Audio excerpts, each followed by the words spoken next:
음식은 싱싱하면은 몸에 굉장히 큰 도움이 됩니다. 그리고 큰 유익을 가져다 주고 또 그 음식을 통해서 우리가 또 많은 영양분을 공급받음으로써 또 더 많은 것들을 할 수가 있습니다. 반대로 음식이 부패하면은 우리 몸에 오히려 독이 됩니다. 그것을 먹게 되면은 오히려 우리 몸이 아프게 되고 또 해가 이제 가하게 되는데, 신앙도 마찬가지인 것 같습니다. 신앙도 싱싱한 신앙은 참 우리에게도 유익이 되고 다른 사람에게도 유익이 되는데, 그런데 부패한 신앙은 우리에게도 독이 되고 또 다른 사람에게도 독이 됩니다. 오늘 본문에 등장하고 있는 이 금송아지 사건을 한마디로 요약하자면은 이 부패한 신앙의 현장이라고 말할 수가 있습니다. 지금까지 이야기를 잠깐 간략하게 말씀드리면은 이 이스라엘 백성들은 하나님의 놀라운 은혜로 출애굽을 했습니다. 하나님의 구원의 은혜를 경험하게 되었고, 자신의 노력이 아닌 철저하게 하나님의 일하심과 능력과 은혜로 그 종살이에서 벗어나서 홍해를 건너서 이제 광야에 입성하게 되었습니다. 그 광야 가운데서도 넘치는 하나님의 은혜를 경험하게 됩니다. 정말 아무것도 없는 그 가운데서 하나님께서는 이 이스라엘 백성들이 목마를 때는 마실 것을 주었고 또 배고플 때는 먹을 것을 하늘에서 내려주셨습니다. 그리고 낮에는 더우니까 구름 기둥으로 에어컨을 켜주시고 또 밤에는 불 기둥으로 히터를 틀어주셨습니다. 정말 아무것도 없는 그 가운데 철저하게 하나님의 인도하심을 따라서 하나님의 공급하심 가운데서 또 하나님의 보호하심 속에서 이 이스라엘 백성들은 하나님 한 분이면 충분하구나라는 것을 깨닫게 됩니다. 그리고 애굽을 떠난 지 이제 3개월이 되어서 시내산이라는 곳에 도착하게 됩니다.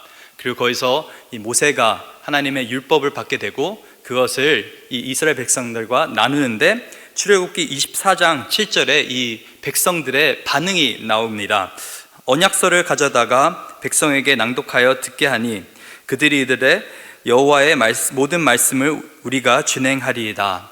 그래서 모세가 하나님의 율법을, 특히 이 십계명을 백성들에게 전달하는데 그 모든 언약을 이 백성들이 듣고 우리가 그대로 그 모든 언약을, 그 모든 말씀을 준행하겠습니다, 순종하겠다고 그들이 다짐을 합니다. 그리고 다시 한번 하나님께서 모세를 부르십니다. 모세를 신의 산 안으로 부르시고 또 구름이 산을 덮고 또 불이 하나님의 영광이 임하는 그 가운데서 40일 동안 모세가 하나님과 시간을 보내면서 이제 앞으로 성막에 대한 어떤 말씀들, 또 예배와 제사에 대한 여러 가지 것들을 배우게 됩니다. 그런데 이렇게 모세가 40일 동안 이 산 안에 있는 동안에 벌어진 사건이 바로 오늘 본문에 나와 있는 이 금송아지 사건입니다. 오늘 본문 1절에 보니까 이렇게 성경이 기록합니다. 백성이 모세가 산에서 내려옴이 더딤을 보고 모여 백성이 아론에게 이르러 말하되 일어나라, 우리를 위하여 우리를 인도할 신을 만들라. 이 모세 곧 우리를 애굽 땅에서 인도하여 낸 사람은 어찌 되었는지 알지 못함이니라. 그래서 이 백성들이 아론에게 우리가 이제는 모세가 어디에 갔는지 모르니 우리에게 신을 만들어 달라, 그렇게 요구를 합니다. 참 이 이야기를 듣고 아론이 기도를 해야 되는데, 아니면 하나님의 말씀으로 가르쳐 줘야 되는데, 아론은 오히려 금모으기 운동을 시작합니다. 저도 이제 IMF 때 한국에 있었었는데 그 기억이 납니다. 정말 어머니 정말 결혼 반지도 그렇고 아이들 돌 반지도 그렇고 온 국민이 모여서 정말 있는 금 없는 금 다 털어서 그렇게 열심히 모았던 게 기억이 나는데, 오늘 본문에도 그런 금 모으기 행사가 진행되고 있는 것입니다. 아론이 모든 금을 모으자 그 금을 녹여서 자기가 직접 조각해서 송아지 형상을 만드는 것을 보게 됩니다. 이게 참 놀라운데, 왜냐하면 특히 아론이라고 하는 사람은 이 모세 다음으로 이 이스라엘 백성들에게는 영적인 리더, 지도자였습니다. 모세와 항상 함께했던 사람, 모세의 친형이자 모세가 말 주변이 없으니까 하나님께서 대언자로 붙여주신 분이 바로 아론인 것입니다. 그래서 모세와 늘 함께 동행하였고, 특별히 모세가 바로 앞에 섰을 때도, 하나님의 놀라운 기적을 행했을 때도 모세 옆에서 이 아론은 모든 것을 가까이서 지켜보았습니다. 그래서 그 누구보다도 하나님의 역사하심을 잘 아는 아론인데, 그래서 모세가 산으로 들어갔을 때 너에게는 아론이 있으니까 내가 안심하고 들어가겠다고 할 정도로 모세가 이를 신뢰했는데, 근데 이 모세가 없는 동안에 아론이 자기 손으로 이 금송아지를 만든 것입니다. 근데 거기서 끝나는 것이 아니라 오늘 본문 5절에 보니까 아론이 보고 그 앞에 제단을 쌓고 이에 아론이 공포하여 이르되 내일은 여호와의 절일이니라 하니. 그래서 금송아지를 갖다 놓고서는 이 금송아지를 여호와라고 지칭하고 있는 것입니다. 그 이 여호와 앞에서, 이 금송아지 앞에서 제사를 드리고, 또 6절에 보니까 번제를 드리고 화목제를 드리고, 또 거기 앉아서 먹고 마시고 일어나서 뛰놀았다고 성경은 그렇게 기록하고 있습니다. 이 모든 장면을 보고 하나님께서 이 이스라엘 백성에 대해서 말씀하시는 것이 7절에 나와 있습니다. 여호와께서 모세에게 이르시되 너는 내려가라. 내가 애굽 땅에서 인도하여 낸 내 백성이 부패하였도다. 한마디로 이들의 신앙이, 이들의 믿음이 부패하였다라고 하나님께서 직접 정의하고 계시는 것입니다. 이게 참 무서운 말인 것 같습니다. 신앙도 부패할 수 있다라고 하는 것입니다. 우리의 믿음도 부패할 수 있는 것인데, 음식 같은 경우에는 부패하게 되면은 모양이 달라지고 없던 것이 생기기도 하고, 아니면 또 냄새가 납니다. 그래서 이 부패했다라는 여러 가지 징조가 있는데, 증상들이 있는데, 신앙에서도 이 신앙이 부패하게 되면은 여러 가지 증상들이 나타나게 됩니다. 그래서 오늘 본문을 통해서 4가지 부패의 증상을 제가 살펴보기를 원합니다. 첫째, 신앙이 부패할 때는 자꾸 보이는 것에 우리가 의존하게 됩니다. 자꾸 보이는 것에 의존하게 됩니다. 이 모든 일이 일어나게 된 그 배경은 1절에 보니까 백성이 모세가 산에서 내려옴이 더딤을 보고 라고 성경에 기록합니다. 그러나서 이 모세 곧 우리를 애굽 땅에서 인도하여 낸 사람은 어찌 되었는지 우리가 알지 못함이니라. 그 전까지는 늘 모세가 함께 있었는데, 늘 하나님의 말씀을 모세가 전해 주었는데, 이제 모세가 눈에 보이지 않기 때문에 불안한 것입니다. 자꾸 정말 하나님이 우리와 함께하고 계시나 의심하기 시작하는 것입니다. 그 전까지는 모세를 통해서 하나님이 우리와 동행하고 계시다는 것을 깨닫게 되었는데, 모세가 눈에 보이질 않으니까, 하루고 이틀고 이제는 40일 동안 모세가 보이질 않으니까 믿음이 흔들리게 되는 것이고 불안함이 찾아오게 되는 것입니다. 그 가운데서 이들이 요구한 것이 눈에 보이는 신을 달라라고 그렇게 요구하는 것입니다. 우리 인생 가운데도 참 이러는 경우가 굉장히 많이 있습니다. 처음 하나님을 믿을 때는 우리가 믿음으로, 정말 철저하게 보이지 않는 하나님, 은혜로 믿음으로 믿는다고 하는데, 자꾸 신앙생활을 하다 보면은 눈에 보이는 것들에 끌리게 되는 것입니다. 자꾸 내 문제가 생길 때 기다리고 하나님의 말씀에 더욱 들어가는 것이 아니라 눈에 보이는 사람에게 의존을 하게 되고, 눈에 보이는 돈에 의존하게 되고, 눈에 뻔히 보이는 권력에 의존하게 되는 것입니다. 그래서 여러 가지 인간의 본성이 결국에는 눈에 보이는 것에 쉽게 휘둘리고 의지한다라는 것인데, 이 오늘 본문에 나오는 것이 바로 그런 현장인 것입니다. 이 사람들이 정말 눈에 모세가 보이질 않으니까 하나님도 보이질 않는 것입니다. 그리고 그 가운데서 안정을 찾기 위해서, 자신들의 어떤 편안함을 위해서 눈에 보이는 우상을 만들기 시작한 것입니다.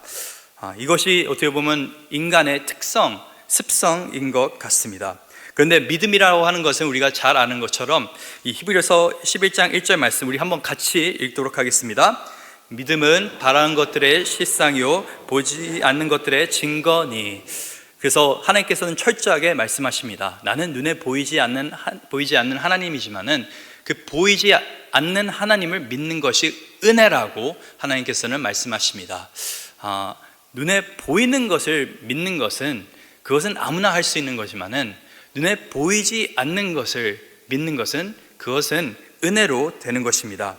우리의 육적인 눈보다 우리가 의지해야 되는 것은 우리의 영적인 눈임을 믿습니다. 그래서 모세가 하나님의 부르심을 받고 산으로 들어왔는데 백성들에게 철저하게 당부를 했죠. 들어가기 전에 여기서 기다리라. 그런데 자꾸 그 눈에 보이지 않는 그 현실 앞에서 이 백성들은 흔들리게 된 것입니다. 우리도 자꾸 눈에 뭐가 보이지 않는다고, 하나님의 일하심이 보이지 않는다고, 하나님의 역사하심이 보이지 않는다고, 자꾸 내 눈앞에 문제만 보인다고 눈에 보이는 것들을 의지하고 눈에 보이는 것들을 만들기 시작하다 보면은 우리는 자꾸 신앙이 부패하게 되는 것입니다. 그래서 신앙의 부패의 첫 번째 증상은 눈에 보이는 사람 또는 사물, 여러 가지 것들을 의지한다라는 것입니다. 두 번째로 신앙의 부패할 때 일어나는 두 번째 현상은 이제 하나님의 말씀을 멀리한다라는 것입니다. 하나님의 말씀을 멀리한다. 오늘 본문 8절입니다. 그들이 내가 그들에게 명령한 길을 속히 떠나 자기를 위하여 송아지를 부어 만들고 그것을 예배하며 그것에게 제물을 드리며 말하기를 이스라엘아 이는 너희를 애굽 땅에서 인도하여 낸 너희의 신이라 하였도다. 그래서 하나님께서 이 이스라엘 백성에 대해서 평가하시면서 8절에 말씀하시는 것이 그들이 명령한 길에서 속히 떠났다라고 말씀하십니다. 말씀에서 떠났다라고 하시는 거죠. 그래서 하나님께서는 분명하게 이 앞에 십계명을 주면서 너희는 나 외에 다른 신을 섬기지 말라, 그리고 너희의 편의를 위해서 나를 형상으로 어떤 모형으로 만들지 말라, 그리고 나서 나의 이름을 망령케 사용하지 말라라고 그렇게 분명히 말씀하셨는데, 이 한 본문 안에서 이스라엘 백성들은 그 십계명의 첫 번째, 두 번째, 세 번째 계명을 다 어긴 것입니다. 하나님을 의지하지 아니하고 다른 것들을 의지하기 시작한 것입니다. 자꾸 눈에 보이는 것들을 만들려고 하는 것입니다. 그리고 하나님의 이름을, 그 거룩한 여호와의 이름을 이 금송아지에 갖다 붙인 것입니다. 그들이 이렇게 된 이유가 도대체 왜 이런 일이 일어난 것일까요? 생각해 보면은 이들이 지금 애굽을 떠난 지 지금 몇 달 되지 않았습니다. 그리고 모세가 시내산에 올라가게 된 것도 40일 밖에 되지 않았습니다. 이들이 광야 생활 가운데서 얼마나 큰 은혜를 누렸습니까? 정말 매일같이 하나님의 공급하심과 인도하심 속에서 이들은 지금까지 살아왔습니다. 그리고 눈앞에 정말 시내산이 그 불타고 있는 가운데, 구름으로 덮여 있는 그 가운데 하나님의 그 영광과 위엄을 눈앞에서 보고 있음에도 불구하고 이들은 자꾸만 하나님의 말씀을 멀리하고 있는 것을 볼 수가 있습니다. 특별히 이들이 말씀을 멀리한 그 이유, 또 신앙이 부패한 그 이유는 이들의 신앙의 그 기초가 말씀이 아니라 사실 지금까지는 경험이었기 때문에 그렇습니다. 체험이었기 때문에 그렇습니다. 영적인 체험은 우리 삶 가운데 굉장히 중요합니다. 하나님을 그냥 지식으로 아는 것이 아니라 인격적으로 만나고 정말 하나님의 은혜와 그 능력을 인격적으로 경험하는 것, 개인적으로 경험하는 것 굉장히 중요합니다. 그런데 우리의 영적인 체험에는 분명히 유통기한이 있습니다. 영적인 체험만 가지고 우리가 신앙생활을 하다 보면은 언젠가는 우리의 신앙이 부패하게 되어 있습니다. 왜냐하면 또 다른 체험, 또 다른 기적을 우리가 늘 바라고 있기 때문에 그렇습니다. 영적인 체험은 우리 삶 가운데 잠깐의 도움은 되지만은 우리의 삶을 완전히 변화시켜주는 것은 하나님의 말씀인 줄 믿습니다. 이 이스라엘 백성들이 왜 도대체 40일도 버티지 못하고 지금 흔들리고 있는가 하니 말씀이 없기 때문에 그렇습니다. 지금까지 모세가 말씀을 전해 주었기에 여기까지 왔지만은 그들 안에는 하나님의 말씀을 붙잡는 그런 어떠한 노력도 없었기 때문에 어떻게 보면 하나님의 말씀에 대한 어떤 생각도 갖지 않고 그 십계명을 생각하지도 않고 이렇게 범죄하고 있는 것을 볼 수가 있습니다. 그래서 우리의 간증 가운데도 물론 하나님의 은혜와 그런 영적인 체험에 대한 간증도 중요하지만은 말씀을 통해서 변화된 간증이 있는 것이 굉장히 중요합니다. 그래서 말씀을 통해서 우리가 온전히 우리의 삶을 하나님께 맞춰 나갈 수 있기를 간절히 소망합니다. 이 이스라엘 백성들은 자꾸만 정말 순종하겠다는 결단을 했지만은 그것에 대한 삶의 초점이 이 하나님 말씀에 맞춰져 나가지는 못했습니다. 그래서 우리 또한 신앙의 모습은 있을 수 있지만은 말씀이 없는 그런 상황도 있을 수가 있습니다. 그래서 신앙의 모습만 갖추지 마시고 늘 우리의 삶을 하나님의 말씀으로 가득 채우는 저와 여러분 될 수 있기를 간절히 소망합니다. 세 번째로 이 부패하는 신앙의 특징, 자기 중심적이라는 것입니다. 부패한 사람의 그 특징은 신앙이 자기 중심적이다. 오늘 본문 4절에 보니까 이렇게 되어 있습니다. 아론이 그들의 손에서 금고리를 받아 부어서 조각칼로 새겨 송아지 형상을 만드니, 이 이스라엘 백성들이 처음 아론에게 다가왔을 때 그들이 자신의 문제를 자기가 스스로 해결하려고 했습니다. 그들은 하나님의 뜻을 구하기보다는 우리가 당장 신이 필요하니, 우리에게는 우상이 필요하니 이것을 만들어 주십시오라고 아론에게 요구했습니다. 하나님의 때를 기다리지 아니하고 모세가 돌아올 것을 기다리지 아니하고 문제 앞에서 자기가 스스로 그 문제를 해결하려고 한 것이고, 또 아론마저도 어떻게 보면은 하나님의 뜻을 구하지 않고 문제 앞에서 자기가 스스로 이 문제를 해결하려고 했던 것을 볼 수가 있습니다. 지극히 자기 중심적인 방법으로 지금 아론도 그렇고 이스라엘 백성도 그렇고 살아가고 있는 것입니다. 지극히 자기 중심적으로 신앙생활을 하고 있는 것인데, 우리 또한 어떻게 보면은 이 기다리지 못하는 것이 우리 중심적인 것에서 나올 때가 굉장히 많이 있습니다. 우리는 현대사회가 초고속 사회인 걸 잘 알고 있습니다. 인터넷도 초고속이고 서비스도 초고속이고 열차도 초고속이고, 그렇기 때문에 누군가가 나에게 답장을 하지 않으면은 당장 전화를 걸고 문제를 해결하려고 하는 것이 어떻게 보면 우리의 본성인 것 같습니다. 어떤 문제가 있으면 그것을 어떻게든 빨리 잘 해결하려고 하기보다도 빨리 해결하려고 하는 경우가 굉장히 많이 있습니다. 그런데 이 기다리지 못하는 우리의 습성은 사실 어떤 현대사회가 물론 더 악화시킨 건 맞지만은 이 기다리지 못하는 것은 인간의 죄된 본성인 줄 믿습니다. 왜냐하면은 이 아이들을 보면은 특징 중 하나가 기다리지 못한다라는 것입니다. 아이들을 우리가 훈육할 때 가장 많이 하는 말 중 하나가, 야 기다려, 아빠가 나중에 줄게, 조금만 기다려라. 근데 아이들은 어떡합니까? 뭘 원하면 계속 와서 달라고 끝까지 조릅니다. 기다리지 못하는 것이죠.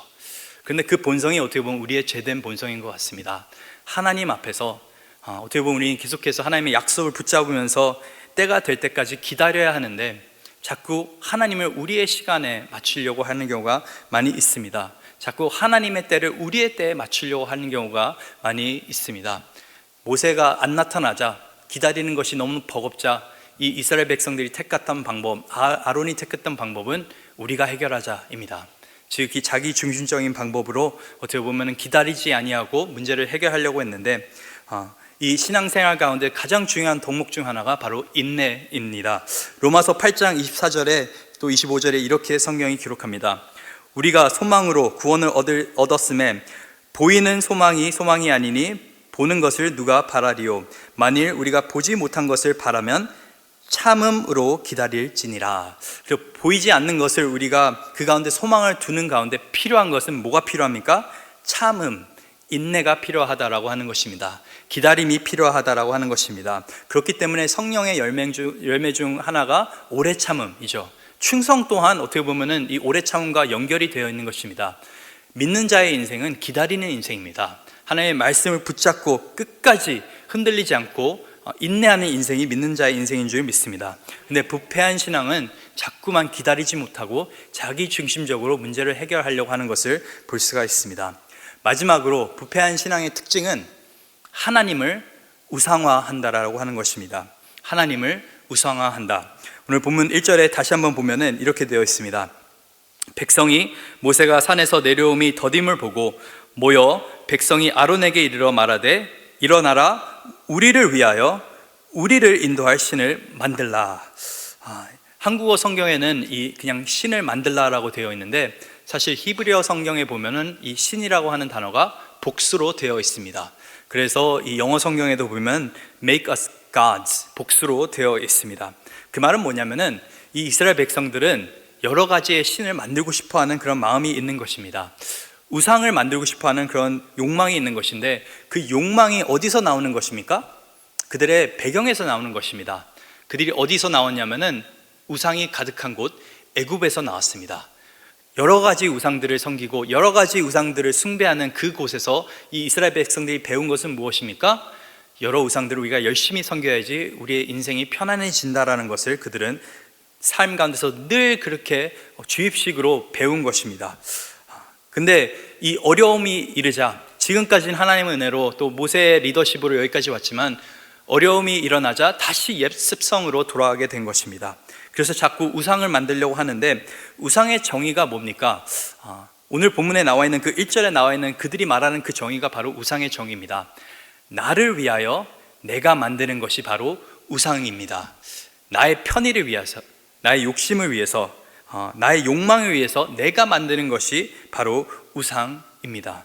그래서 이 이스라엘 백성들이 왜 금송아지를 택했냐? 이 아피스라고 하는 이 애굽의 신이 있었습니다. 그래서 그 신이 금송아지의 어떤 신상으로 그렇게 사람들이 숭배했는데 그것을 기억하고 지금 아론이 그것을 만든 것입니다. 근데 이 4절에 보니까 웃긴 것이 그냥 다양한 우상들을 만든 것이 아니라 이 금송아지를 만들어 놓고 이들이 하는 말이 바로 이것입니다. 4절에 그들이 말하되 이스라엘아 이는 너희를 애굽 땅에서 인도하여 낸 너희의 신이로다 하는지라. 무슨 말입니까? 여호와 하나님을 지금 한낱 우상으로 만들어 버린 것입니다. 여호와 하나님, 자기들을 애굽 땅에서 구원해 주신, 지금까지 인도해 주신 그 여호와 하나님을 지금 이 금송아지로 그 형상화한 것입니다. 이것이 바로 하나님을 우상화 시켰다라고 하는 것입니다. 이들이 아마 물어보면은 이들은 대답했을 것입니다. 우리는 아직도 하나님을 예배합니다. 하나님을 사랑합니다. 근데 이들의 문제는 뭐였냐면은 하나님을 예배하는 것 그 자체가 문제가 아니었고 하나님을 자기의 편의대로 자기의 생각대로 가둬놓고 우상화시켜서 형상화시켜서 만들었다고 하는 것입니다. 이 시대에 많은 사람들이 하나님을 믿는다고 합니다. 근데 하나님에 대해서 어떻게 아십니까? 라고 할 때 성경 말씀 하나를 제대로 말할 수 없는 사람들이 굉장히 다양합니다. 하나님이 어떻게 좋은 하나님이신지, 어떻게 선한 하나님이신지, 어떻게 공의로운 하나님이신지 설명하지 못하는 사람들이 굉장히 많이 있습니다. 많은 경우 사실 사람들이 섬기는 하나님은 성경에 나와 있는 하나님이 아닌, 참된 진리의 하나님이 아닌 우리의 생각과 우리의 경험으로 만들어낸 하나님입니다.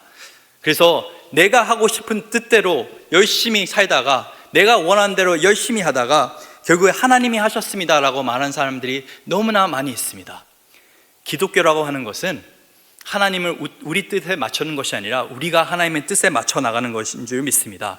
우리가 하나님을 형상화로 시키는 것이 아니라 우리가 하나님의 형상을 닮아가는 것인 줄 믿습니다. 그래서 하나님께서 분명히 말씀하시는 것은 이 십계명에도 나와 있지만은 우리가 하나님을 가둬놓으서는 안 된다라는 것입니다. 하나님은 우리의 생각 이상으로 위대하신 분이시고 정말 아름다우신 분이시고 거룩하신 분이시기에 우리가 한낱 형상으로 하나님을 만들 수가 없다라고 하는 것입니다. 근데 늘 삶 가운데서 우리는 자꾸 하나님을 가둬놓으려고 합니다.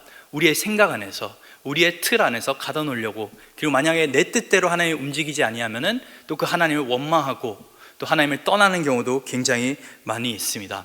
우리는 하나님을 위해서 우리가 존재한다는 것을 반드시 기억해야 됩니다. 이 알라딘이라는 그 이야기를 보면은 지니가 등장하게 되는데 이 지니가 신입니다. 원하는 것은 다 만들어주는 그런 신인데 근데 참 재밌는 것은 이 신이 인간에게 그 인간의 어떤 명령을 듣게 됩니다. 그리고 어떻게 보면 그 인간의 욕망대로 그 신이 그 능력을 행사하게 되는데 많은 경우 이 신, 하나님을 그런 식으로 보인 경우가 굉장히 많이 있습니다. 나의 욕망에 따라 신이 움직이길 바란다. 내가 바라는 대로, 내가 원하는 대로 뭔가를 해주길 원한다라고 하는 경우가 있는데 하나님께서는 우리의 알라딘이 아니십니다. 우리는 하나님을 절대적으로 우리가 신뢰하고 복종하고 순종해야 되는 존재인지 하나님을 조종할 수 있는 그런 존재가 아니라는 것을 반드시 기억하길 원합니다. 이 고린도전서 10장에 보니까 사도 바울이 오늘 본문에 나와 있는 이 사건을 두고 이렇게 말합니다. 그러나 그들의 다수를 하나님이 기뻐하지 아니하셨으므로 그들이 광야에서 멸망을 받았느니라. 이스라엘 백성들에 대해서 말하고 있습니다. 근데 6절에 이러한 일은 우리의 본보기가 되어 우리로 하여금 그들이 악을 즐겨한 것 같이 즐겨하는 자가 되지 않게 하려 함이니 그들 가운데 어떤 사람들과 같이 너희는 우상 숭배하는 자가 되지 말라. 기록된 바 백성이 앉아서 먹고 마시며 일어나서 뛰논다 함과 같으니라. 오늘 본문에도 이 금송아지를 만들어 놓고 백성들이 어떻게 했습니까? 먹고 마시고 뛰놀았습니다. 그런데 그들이 했던 행동을 사도 바울이 말하는 것이 그것은 우상 숭배였다. 아니 어떻게 하나님을 섬기고 있었는데 우상 숭배라고 사도 바울이 평가하고 있는 것입니까? 하나님을 우상화시켰기 때문에 그렇습니다. 그런데 문제는 이 일이 우리에게 본보기가 된다라고 하는 것입니다. 우리 또한 이런 죄를 범하면 안 된다는 것을 오늘 본문이 말해주고 있는 것입니다. 그래서 어떻게 보면 이 금송아지를 만든 사건, 그냥 겉으로 봤을 때는 너무나 미련한 짓 같아 보입니다. 근데 이것은 미련한 것이 아니라 죄악된 것이었습니다. 그리고 그 죄악된 모습이 우리의 삶 가운데서도 충분히 우리가 조심하지 않으면 나타날 수가 있다라고 하는 것입니다. 우리가 아무리 오랫동안 신앙생활을 했다 하더라도, 어떤 직분을 갖고 있다 하더라도, 저도 목회자라 할지라도 늘 하나님 말씀 앞에 깨어있지 아니하고 나의 인생을 하나님에 맞춰 나가지 아니하고 정말 철저하게 보이지 않는 것에 우리가 인내하면서 지내지 않을 때는 우리의 신앙도, 우리의 믿음도 부패할 수 있다는 것을 본문이 말하고 있는 것입니다. 신앙이 부패할 때 오늘 본문 9절에 보니까 이 백성들이 목이 뻣뻣해집니다. 그래서 여호와께서 또 모세에게 이르시되 내가 이 백성에게 보니 목이 뻣뻣한 백성이로다. 교만한 백성이라는 것이죠. 그러면서 10절에 그런즉 내가 하는 대로 두라. 내가 그들에게 진노하여 그들을 진멸하고 너를 큰 나라가 되게 하리라. 무슨 말이냐면 하나님께서 이제 리셋, 다시 시작하겠다고 말씀하시는 것입니다. 야, 이들 정말 지금까지 내가 먹이고 이런 많은 기적을 베풀었고 많은 은혜를 쏟아 부어줬고 또 이들을 구원해 주기까지 했는데 이들은 여전히 목이 뻣뻣하구나. 안 되겠다. 모세, 너만 남겨두고 내가 다 이들을 없애야겠다라고 하나님께서 말씀하십니다. 너로 인해 내가 큰 나라를 만들겠다. 리셋, 다시 시작하자라고 말씀하시는 굉장히 무서운 장면이 나타나고 있는 것입니다. 근데 이 상황 가운데서 모세가 간절하게 간구합니다. 11절입니다. 모세가 그의 하나님 여호와께 구하여 이르되 여호와여 어찌하여 그 큰 권능과 강한 손으로 애굽 땅에서 인도하여 내신 주의 백성에게 진노하시나이까? 어찌하여 애굽 사람들이 이르기를 여호와가 자기의 백성을 산에서 죽이고 지면에서 진멸하려는 악한 의도로 인도해 내었다는 말을 하게 하려 하시나이까? 주의 맹렬한 노를 그치시고 뜻을 돌이키사 주의 백성에게 이 화를 내리지 마옵소서. 주의 종 아브라함과 이삭과 이스라엘을 기억하소서. 주께서 그들을 위하여 주를 가리켜 맹세하여 이르시기를 내가 너희의 자손을 하늘의 별처럼 많게 하고 내가 허락한 이 온 땅을 너희의 자손에게 주어 영원한 기업이 되게 하리라 하셨나이다. 이 모세의 기도를 보면은 이들이 그냥 실수로 이렇게 했습니다. 몰라서 이렇게 했습니다. 그런 말이 한마디도 없습니다. 이들의 죄를 어떻게 작게 여기려 하고 이들의 죄에 물을 타려고 하는 모습도 없습니다. 모세는 철저하게 이들이 하나님 앞에 죽기 마땅한 범죄한 사람들이라는 것을 인정합니다. 그렇지만 하나님의 이름을 위해서, 하나님의 영광을 위해서, 하나님께서 지금 이들을 심판하면은 하나님이 어떻게 됩니까? 하나님을 알지 못하는 이 이방인들이 하나님을 보고 정말 지금까지 하나님께서 이 이스라엘 백성을 인도하여 내주셨는데, 지금까지 하나님께서 역사해 주셨는데 이들이 하나님 보고 뭐라고 하겠습니까? 하나님의 그 계획을 위해서라도, 하나님의 그 약속, 아브라함과 이삭과 또 그 야곱에게 한 그 약속 때문이라도 하나님 마음을 돌이켜 주시옵소서. 이게 참 놀라운 기도입니다. 한낱 인간이 하나님의 마음을 돌이키려고 하는 그 기도. 정말 하나님은 지금 나는 얘네들을 다 죽일 거야, 심판할 거라고 작정하셨는데 모세가 하나님 돌이켜 주시옵소서라고 간절하게 기도하는데 놀라운 일이 일어납니다. 오늘 본문 14절입니다. 여호와께서 뜻을 돌이키사 말씀하신 화를 그 백성에게 내리지 아니하시니라. 하나님께서 그 뜻을 돌이켜 주셨습니다. 이렇기 때문에 우리는 기도하는 것이고, 이렇기 때문에 우리는 복음을 전하는 것입니다. 하나님께서 그 뜻을 돌이키시는데, 많은 성경학자들이 사실 읽어보고 어떻게 보면 하나님께서는 지금 자기의 성품에 맞지 않게 행동하시는 거라고 말하는 경우가 있습니다. 하나님께서 전지전능하신 하나님이시고 그 뜻이 정해지면 그 뜻대로 움직이셔야 하는데 어떻게 한낱 인간의 기도를 들으시고 그렇게 마음을 움직이실 수가 있나, 그 변할 수가 있나. 특히 시편 106편 23절 말씀을 보면 좀 더 구체적으로 오늘 본문의 장면을 이 시편 기자가 말하는데, 그들이 호렙에서 송아지를 만들고 부어 만든 우상을 경배하여 자기 영광을 풀 먹는 소 형상으로 바꾸었도다. 애굽에서 큰 일을 행하신 그 구원자 하나님을 그들이 잊었나니 그는 함의 땅에서 기사와 홍해에서 놀랄만한 일을 행하신 이시로다. 그러므로 여호와께서 그들을 멸하리라 하셨으나 그가 택하신 모세가 그 어려움 가운데서 그의 앞에 서서 그의 노를 돌이켜 멸하시지 아니하게 하였도다. 그가 택하신 모세를 통해서 하나님의 뜻이 바뀐 것입니다. 그래서 어떤 분들은 이렇게 말합니다. 하나님은 전지전능하시기 때문에 우리가 기도할 필요가 없습니다. 왜냐하면 하나님의 뜻은 다 정해져 있기 때문에. 근데 분명히 성경은 말합니다. 하나님은 그 마음을 돌이키시는데, 그렇다고 한다면 정말 하나님이 전지전능하신 걸까요? 하나님의 전지전능하심과 인간의 어떤 뜻, 어떻게 이 두 가지가 함께 공존할 수 있는 것인가? 그 해답이 오늘 본문에 나와 있습니다. 겉으로 봤을 때는 하나님의 그 마음이 모세를 통해서 변하게 된 것 같아 보이지만, 오늘 본문 7절에 보니까 모세에게 하나님께서 말씀하실 때 이렇게 말씀하십니다. 그 이스라엘 백성이 범죄하는 걸 보고 여호와께서 모세에게 이르시되 너는 내려가라. 하나님께서 진짜 이 이스라엘 백성들을 심판하길 원하셨다고 한다면은 말도 하지 않고 그냥 심판하셨을 것입니다. 모세를 보내지도 아니하고 하나님께서는 하나님의 그 진노를, 그 거룩한 진노를 이 죄된 백성에게 부으셨을 것입니다. 근데 하나님은 그렇게 하지 아니하시고 마음 가운데는 거룩한 하나님이시기에 그 죄 때문에 진노가 있었지만은 그 가운데서 누굴 보냈습니까? 하나님께서 모세를 보내셨습니다. 이것이 하나님의 은혜입니다. 인간이 기도한 것 같지만은 하나님께서 그 인간 뒤에서 일하고 계셨다라고 하는 것입니다. 그래서 우리가 기도함을 통해서 물론 하나님께서 역사하시고 일하십니다. 그리고 그 기도 뒤에는 누가 계시냐면 하나님의 은혜와 일하심이 있습니다. 근데 이게 왜 중요하냐면은 오늘 본문을 통해서 우리가 누구를 보게 되냐면은 예수 그리스도를 보게 됩니다. 우리는 어떻게 보면은 이 이스라엘 백성들과 같이 죽을 수밖에 없는 그런 죄인들입니다. 우상 숭배를 하면서 자기 중심적으로 살아가면서 나의 뜻을 하나님 뜻에 어떻게 보면 어떻게 해서든 하나님 뜻에 나의 뜻을 밀어 넣으려고 하는 사람들입니다. 우리는 부패한 신앙을 가지고 부패한 인생을 살아갔던 그러한 존재들이었습니다. 하나님의 그 거룩하신 그 율법 앞에서 우리는 아무도 설 수 있는 자가 없습니다. 근데 그 가운데서 도대체 왜 하나님께서는 우리를 구원하여 주셨습니까?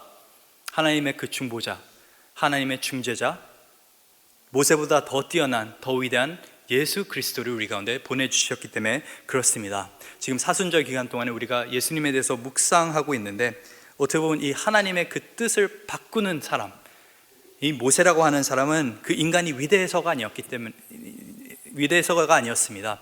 모세라고 하는 그 사람이 상징하는 것이 바로 앞으로 오실 그 예수 그리스도의 그림자였기 때문에 그렇습니다. 그리고 이 모세의 기도를 통해서 하나님께서는 이스라엘 백성들을 정결하게 거룩하게 회복시켜 주셨고, 또 동일하게 이 예수님의 일하심을 통해서 하나님께서는 자기의 백성을 거룩하게 정결하게 회복시키는 줄 믿습니다. 그래서 디모데전서 2장 5절에 보니까 이렇게 성경이 말합니다. 우리 같이 한번 한 목소리로 읽도록 하겠습니다.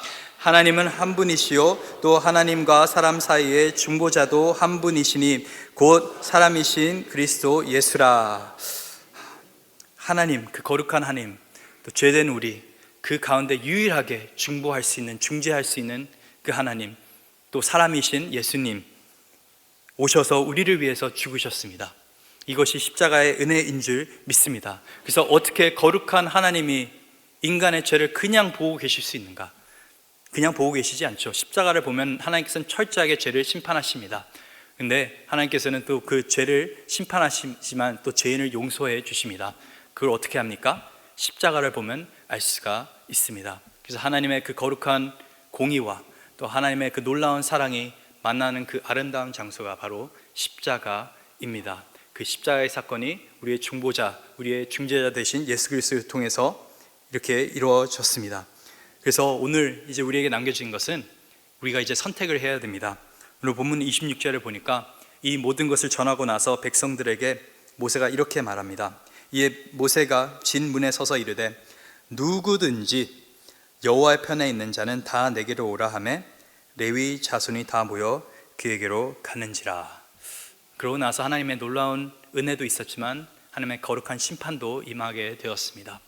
근데 보면은 하나님께서는 누구든지 상관없이 너희가 어떻게 했든지 너희가 나에게 나오면은 하나님 편에 서게 되면은, 모세를 통해서 하나님 편에 서게 되면은 용서하시겠다고 말씀하십니다. 동일하게 예수 그리스도도 우리에게 누구든지 나를 믿으면 너희가 멸망하지 않고 영생을 얻으리라. 너희가 하나님의 나라로 들어오게 될 것이다 라고 약속하십니다. 그래서 오늘 하루도 우리의 신앙을 좀 점검할 수 있는 그런 시간을 갖길 원합니다. 여러분의 신앙은 싱싱하십니까? 아니면 부패하고 있습니까? 여러분의 삶 가운데서 하나님을 정말 주로 섬기면서 여러분의 인생을 하나님께 맞춰 나가고 있습니까? 아니면은 하나님을 자꾸 여러분의 뜻에 맞춰 나가려고 하고 있진 않습니까? 철저하게 우리의 중보자 대신, 우리의 중재자 대신 예수 그리스도를 의지하는 가운데서 우리가 거룩해지길 원합니다. 우리가 변화되길 원합니다. 그리고 우리뿐만 아니라 정말 우리가 이런 은혜를 경험했다고 한다면은 하나님께서 또 우리를 사용하셔서 다른 사람들의 인생 가운데서도 일하게 되는 것을 볼 수가 있습니다. 그래서 이 복음의 메시지를 우리가 우리 삶 가운데서 날마다 그 은혜에 감격하면서 살아가고 또 은혜를 전할 수 있는 저와 여러분들 되시기를 간절히 소망합니다.